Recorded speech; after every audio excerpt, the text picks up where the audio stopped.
Hi, welcome to another adventure at Weaver Stonehouse Farm. Today we are making bread. We're gonna make a basic white bread recipe for a crowd. This is my husband's Grandma Jean's bread. It makes 5 or 6 loaves, so come along and I'll show you how we do it. Okay. We're gonna start with 6½ cups of warm water. This never pours right. Okay, I'm making this in my BOSCH mixer. You could start it with a normal mixer. You could start it with a KitchenAid. His grandmother mixed it by hand. I'm not that much of a woman. She's more of a woman than I was, so we're going to use the mixer. You did try doing it by hand one time. I will finish it by hand. Okay, so we have our hot water, and then it takes a whopping 1/3 cup of yeast.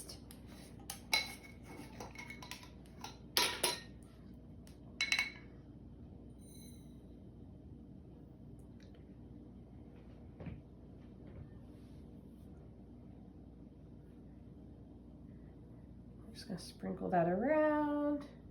Now, if you do not know if your yeast is good, I would let your yeast proof.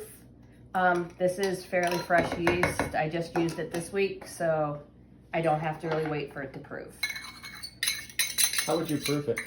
You would just put it in your water with a little bit of sugar and just wait to see if it bubbles up. Huh. That's simple. Okay, so we're gonna help that yeast along by adding some sugar. 6 tablespoons of sugar. 1, 2, 3, 4, 5, and 6. Can you hand me a spoon? Just gonna stir that up a little bit to distribute the sugar.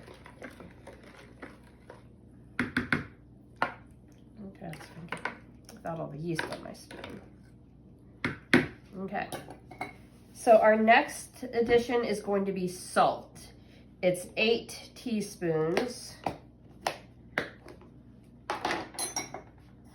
So we're going to do 2 tablespoons and then 2 teaspoons.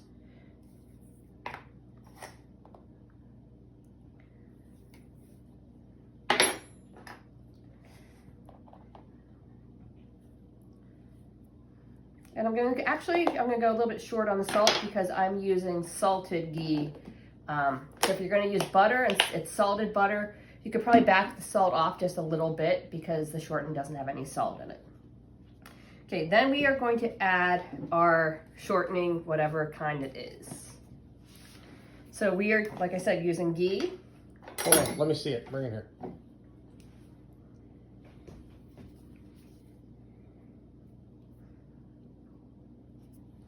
Ghee is just clarified butter.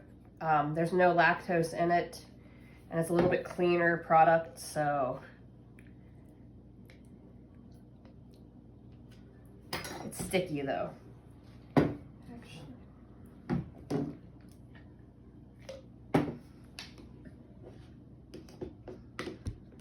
And actually this is unsalted, so I'm going to add that little bit of salt back in. I thought I had the salted one. What's that thing you're using? This is actually from Pampered Chef. It's to measure sticky things, liquids, peanut butter, oil. So it's easy to measure that out without having to make a giant mess of things. There it is. So 6 tablespoons. So there it is.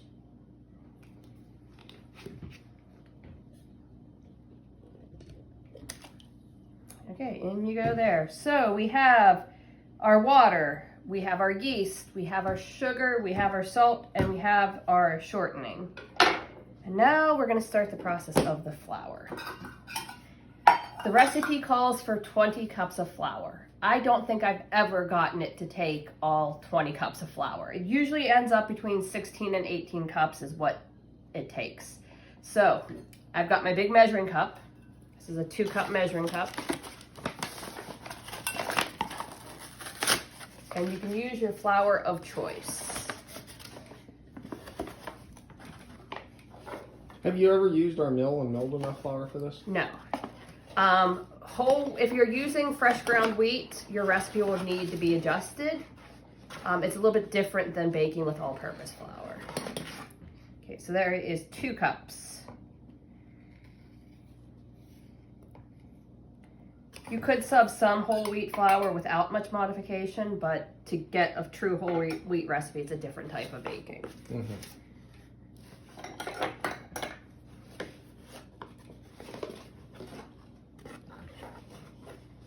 Okay, there's 4 cups.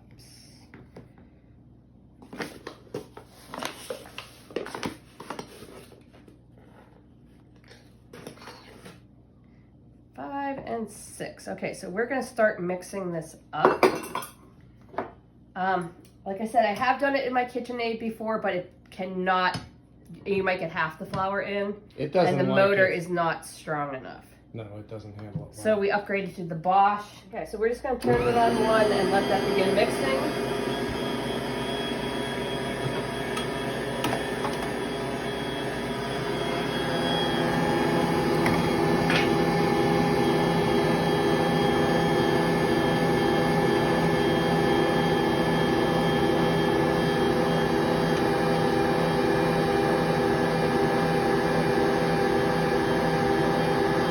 Really like this mixer, don't you? I do. I love this mixer. Like, it's pretty heavy duty. It's heavy duty. It comes with attachments. We have an ice cream maker. Now, we had the ice cream maker for the KitchenAid, and it literally made like that much ice cream. It's much, much better. It's definitely worth the investment. So that's 6, this is 7, 8. I'm just gonna sprinkle this in as it's going. Okay, this is 10 going in.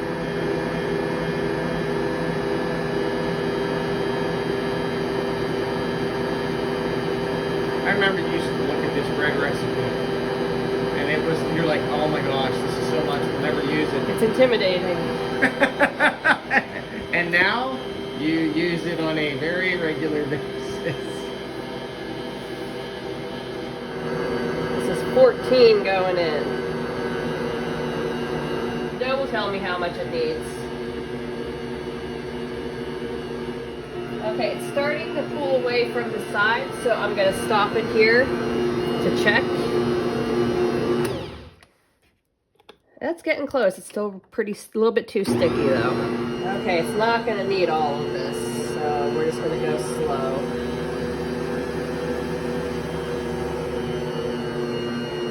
So, which need is it?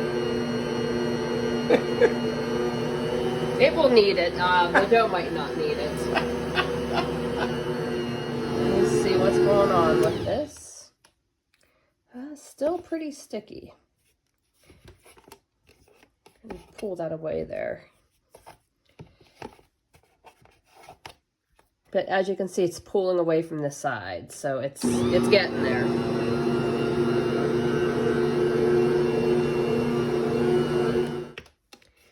Yeah, she's struggling a little bit. I think we're at the upper edges of what. That's still pretty sticky inside. Okay, I'm gonna wash off my hands, all that just needs.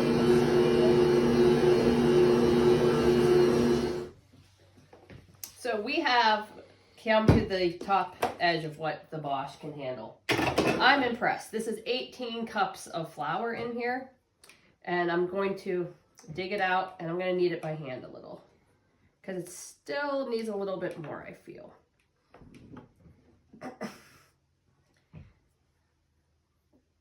This is a beautiful mixer. Well, it's ugly. It's an ugly mixer, but it's powerful. Feel that. That is... All right, hold on. There's some weight to it. Yeah.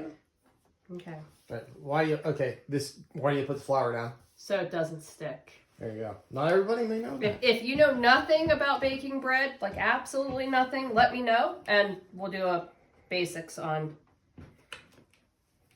Baking bread. baking bread. Yeah, it's... A lot of digging. This is why she had so many grandchildren. Yes. so they could knead the bread for her. We were always kneading bread over here. Grandma would give us actually our own individual. We had our own individual loaves basically, and we all kneaded our own individual loaves. I remember that quite She specifically. baked them in coffee cans, right? Somebody told me that she would bake them in coffee cans. Grandma baked in whatever we had because we were broker than joke. So if it was metal and it held, it got baked in. Okay.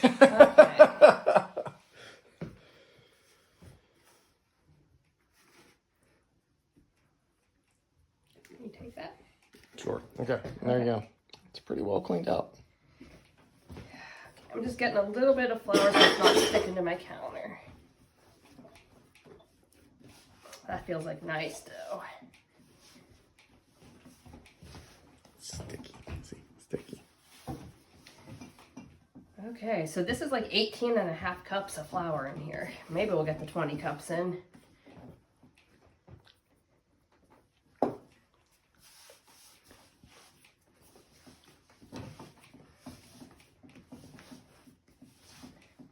So you need the dough to break down the gluten in it so it can rise. Okay. Yeah. That's getting a little bit lummy.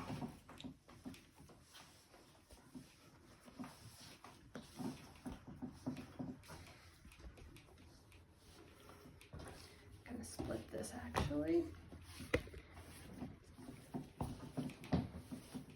Should be a little bit sticky.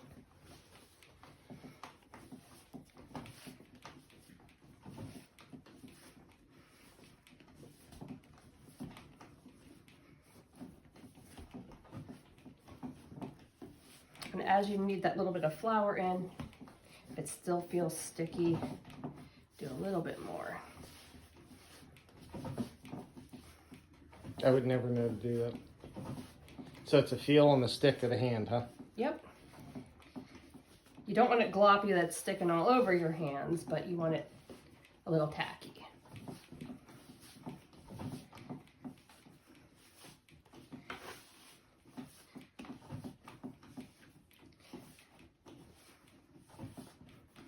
And these is when I, sit here and I think and I pray and I knead my bread, and I feel very blessed to be here in her kitchen making her bread recipe for what would be her great grandchildren. Yeah. Okay, so I just like to put a little bit of olive oil in the bowl. Okay, I'm gonna drop that. Just gonna throw this to the side. And the other piece.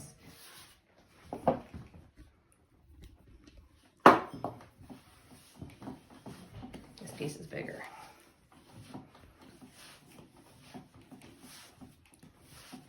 I've never actually sat here and watched you knead bread before for us.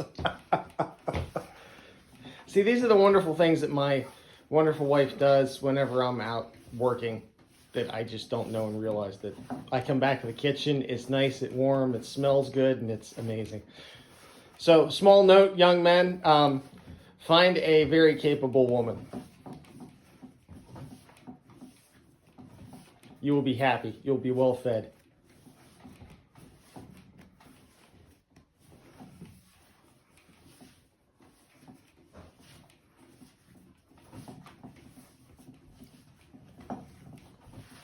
On and on we go.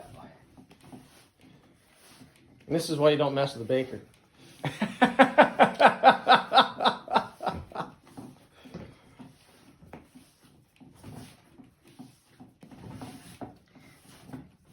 think we have enough flour in.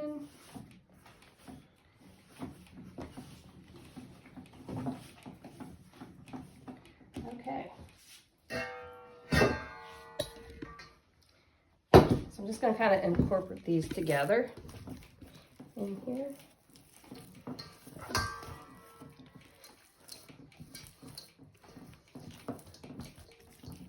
Okay. Got our nice big dough ball there. So we're just going to go ahead and cover this with a wet flour sack towel. And where's the best place for it to rise? Somewhere warm. I typically put it in this wintertime. I'll put it over near the wood stove. Not close to it, but near enough where it's nice and warm. So like on a chair near it. Yeah. Okay, I think she is ready. How? How do you know? Oh Well, when she gets bigger than your pot, it's ready. Okay, I'm gonna let this sit here and rest while I get my pans ready. We'll shape it, put it in the pans, and let it do a second rise. Okay, so my dough is ready to be shaped. I have my pans greased. These are stainless steel pans, set of 6 off of Amazon. They've held up to everything I've done lately, so.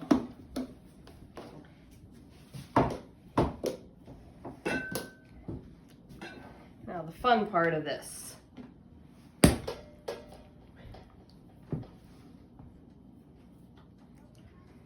Okay, so let's see how this looks. Now, if you wanted to be precise, you can weigh your dough to get it into equal loaves.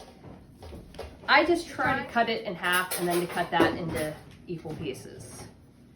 So, let's see how this goes.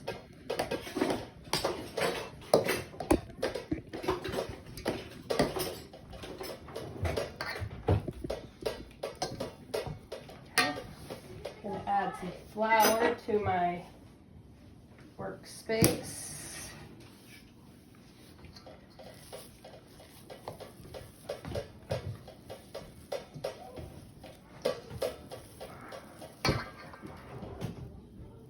Okay, you're gonna set this aside, and then I'm gonna divide this into 3 chunks.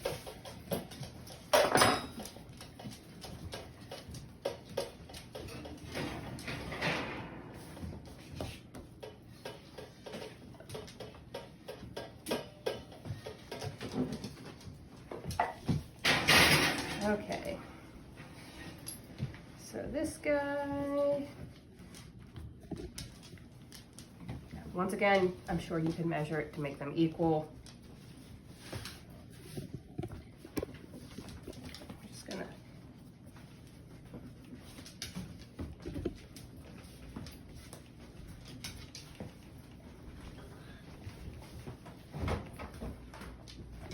okay. So you want to make a rectangle about as long as your pan. And then roll it up, pinch that seam, pinch your ends in, and place it in a pan. So you're going to want to use only as much flour as necessary to keep it from sticking here.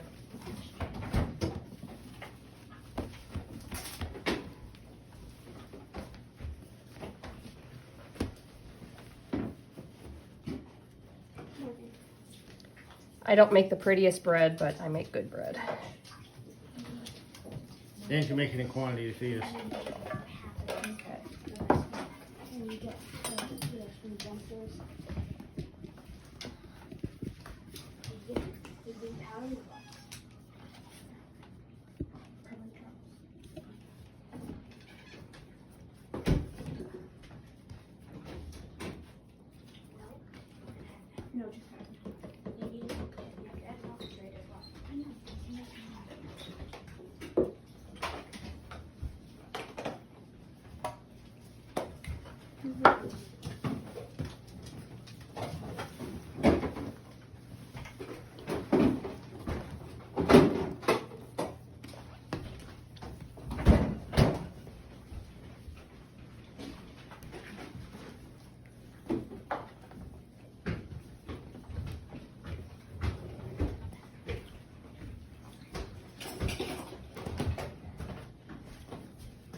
Side over here. Huh. Here.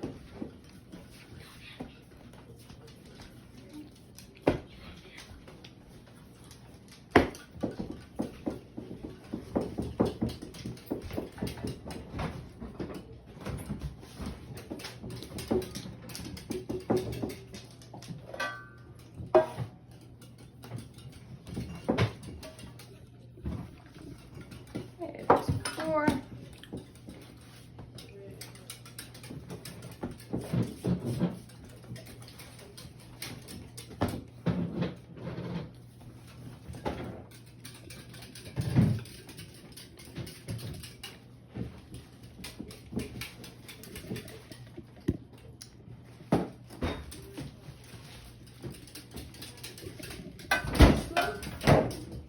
And our last one.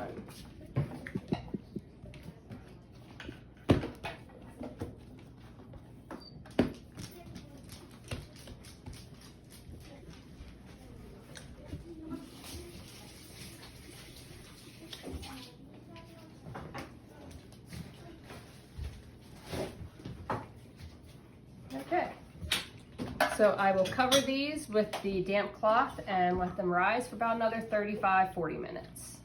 Okay, and do we put them in front of the fire again, or? I usually put them in the kitchen because I'm going to be preheating the oven. Okay, so we're about 10 minutes in, and as you can see that the bread is starting to rise nicely. We're going to let it go for a little bit longer and throw it in the oven. Look how nicely the bread has risen. I'm going to throw it in a 350-degree oven to let it bake now. Okay, so I just pulled the bread out of the oven. They're nicely browned. They were in for about 40 minutes. Now I'm going to show you a tip here, a trick. You want to temp your bread. It should be at least 190 degrees to be done. So we're going to let these cool for a few minutes, and then we're going to dump them out of the pans, and we'll let them cool the rest of the way before we slice. So the bread has cooled for about 5 minutes or so. It's still hot, but we're going to pull them out of the pans.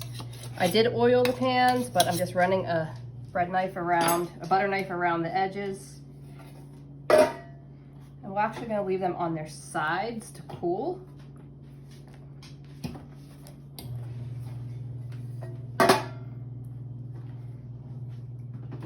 When they get a little bit, ooh, that's still pretty hot. When they get a little bit cooler, we'll, rub a little bit of butter on the crust, just because.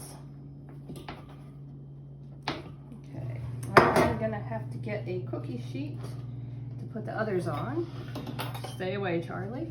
And we'll let them cool. You don't want to slice your bread while it's hot because you're gonna lose some of that moisture in it. So you want to let them be like nice and room temperature before you slice your bread. Sweet. I can say, hi, Mom. Hi. That's it. So what do they got to do? So we'd love for you to subscribe and follow along at all of our adventures on the farm and in the kitchen.